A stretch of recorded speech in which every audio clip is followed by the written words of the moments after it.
Well,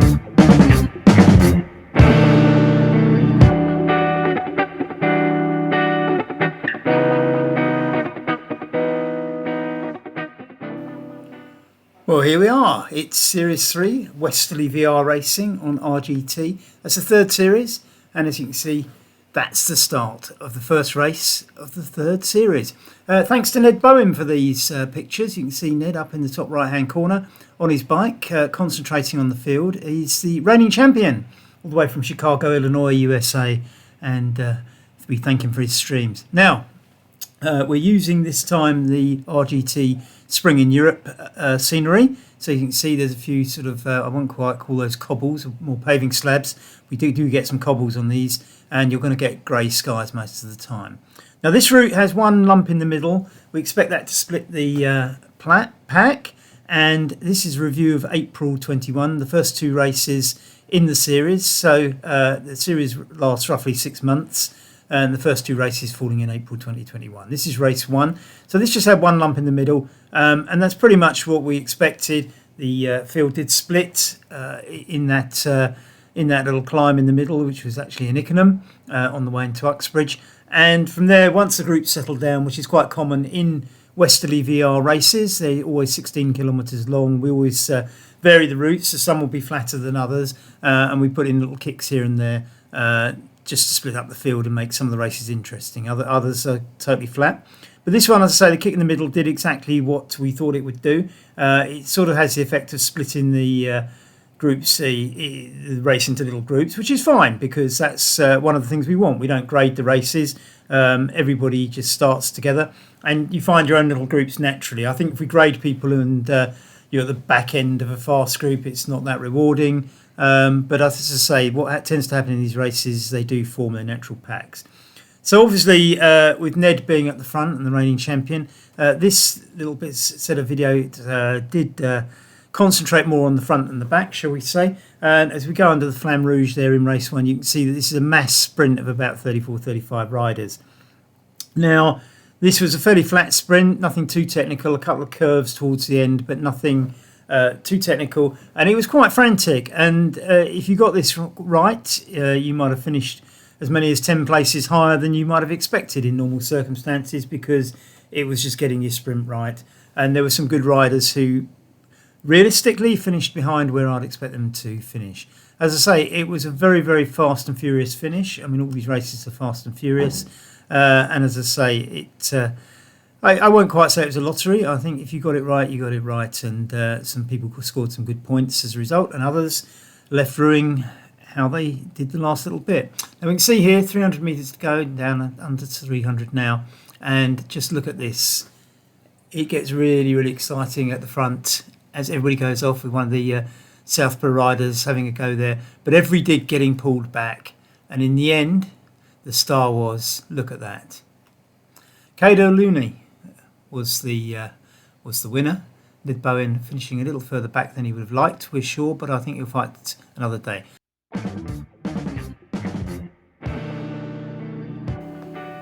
So here's the finishing lineup.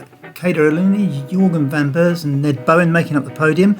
Look out for your own name. We're going to go all the way down to the last rider here. Everybody listed. Points awarded for all these positions, and of course we had a team classification this time round. And if you scored, if you were one of the first two riders in your team to score points, then your points got allocated both to you as an individual and to your team in the team classification. More of that later on. On to race 2.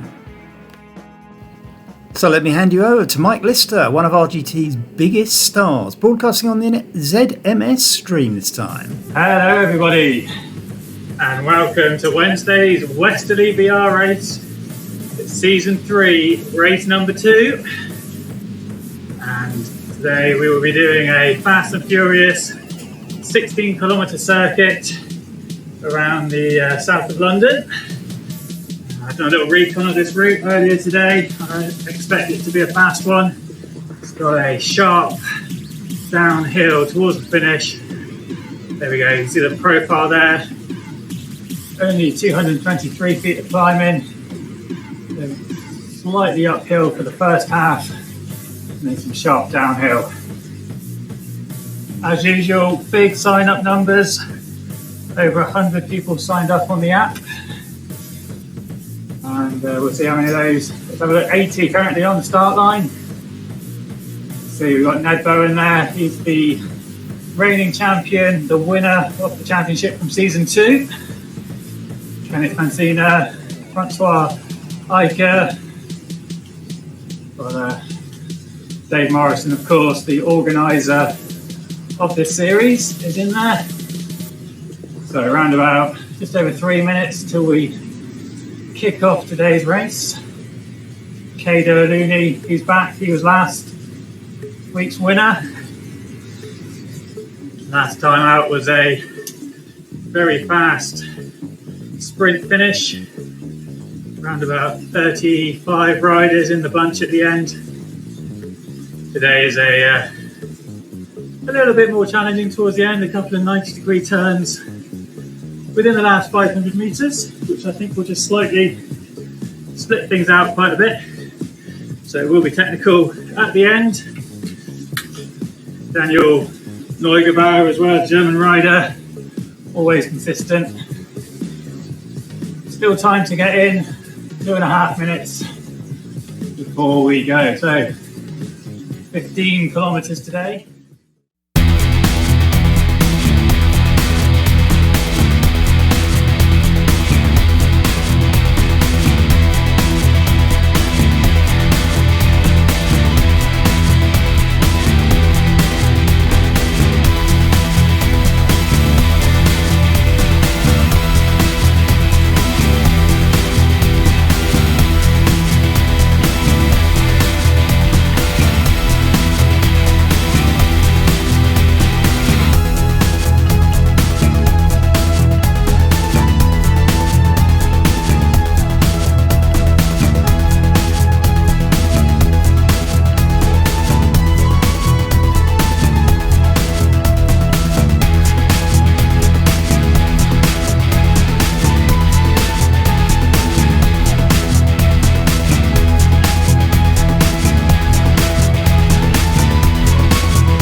So at the same time, Tom the Bomb Gates was streaming from the Netherlands, part of the BRT team, made up of a trio from the US, UK and the Netherlands.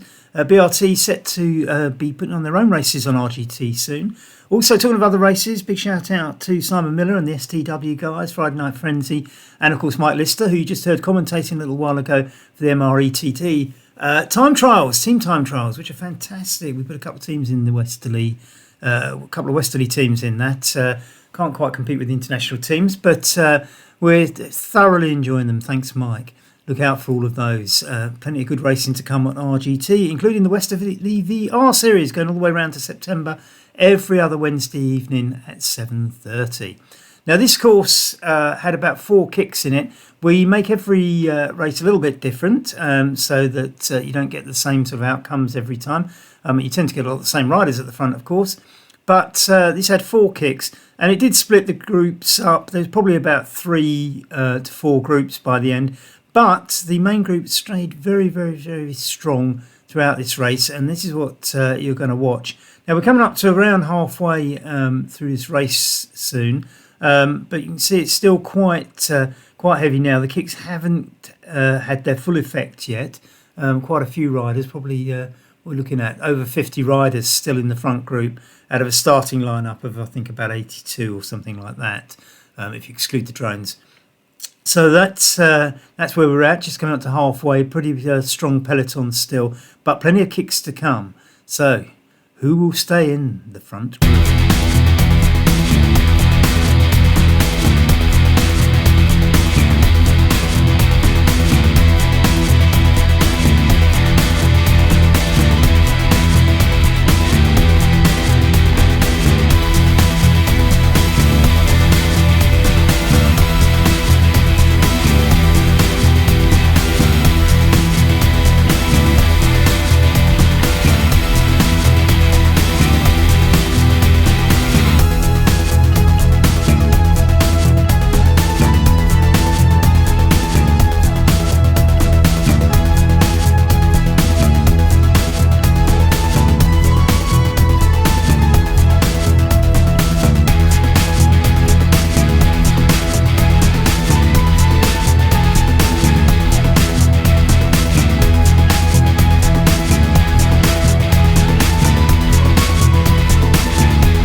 So, heading back to Tom's view of things, right in the heart of the peloton, as we consume the second half of the race. You can see 4.7 kilometres to go at this stage with Tom, still fast and furious. We've broken down into about 34, 35 riders, pretty much the same as last week. A very different finish though. What we've got is a great big descent going down to the Lido, and there is a small kick of about 250 metres towards the end. But I don't think it's the 250 metres with that very small kick at the end that's going to cause the problems here.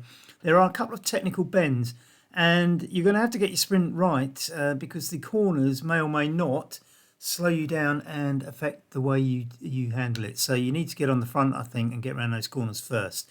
We shall see what happens. It's going to be an exciting finish, as these always are. As I say, we slightly change the parkour every time, so some are more lumpy than others.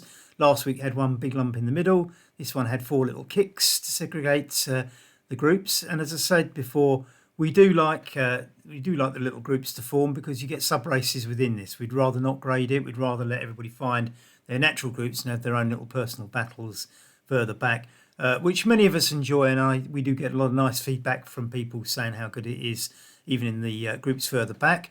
Unfortunately, the streams do concentrate a little bit on the front, and boy, they are exciting. So I think there is some justification to these coverages of the front of the race, and of course, a lot of the top riders do this for us. Ned Bowen, for example, Johan Olefse, and see here, Tom the Bomb Gakes, all done it, and Mike Lister with ZMS. So we're very lucky to have some great streamers on the RGT platform. So with under 4 kilometres to go, it's still getting competitive, and it's all to play for. Nobody letting up, nobody getting dropped, everybody in there as Tom wipes his face as the sweat begins to pour, I suspect. It must be those hot summers they get in the Netherlands. Anyway, what's going to happen at the finish? As we hit some cobbles, this is Ducks Hill Road for those who live locally, and this is where it's all going to get exciting. The descent towards the finish has started.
Well, what about that for a sprint, eh? I thought Carlos Sella had that. Nick Greenhalgh from Ealing coming through very, very strongly to take it cleanly on the line. There's the results as published by ZMS on their stream. Nick Greenhalgh, Carlos Sella from Spain, Alex Pager getting in third for WESTERLEY Racing, and Stuart Hardy from BRT getting fourth. I have to say I'm very pleased for Andrzej Krajewski, who I think has come on very strong over this series. Well done, Mark Rowbottom. And Sam Kimber, who has to get some plaudits for some aggressive riding and breaks early in the race. John Boginski from BRT again. James Millville, runner-up last time out. And Alistair McAlpine, fellow Scot, making up the top 10. Well, that was exciting. We look forward to another sprint finish next time round. But more of that in our previews. Thanks very much for watching, and thanks very much for being a part of the WESTERLEY VR race. Now, as I said, we do have a team competition this time, as well as the individual competitions. So we're going to go through all the results, and first of all we'll show you the individual results from the race. You can look at your own name, and they'll go from 1 right down to 80 for the finishers. After that we'll come up the individual results, so you can have a look at those, and they'll show your ranking after 2 races. So just 2 races have been run so far. This is a summary of April 2021 when the first 2 races took place. After that, we'll go through the other 2 classifications. There's the WESTERLEY classification just for WESTERLEY CC members, and of course the brand spanking new team classification. So have a look at where you came in the race and where you stand individually, and then we'll get back to the other classifications.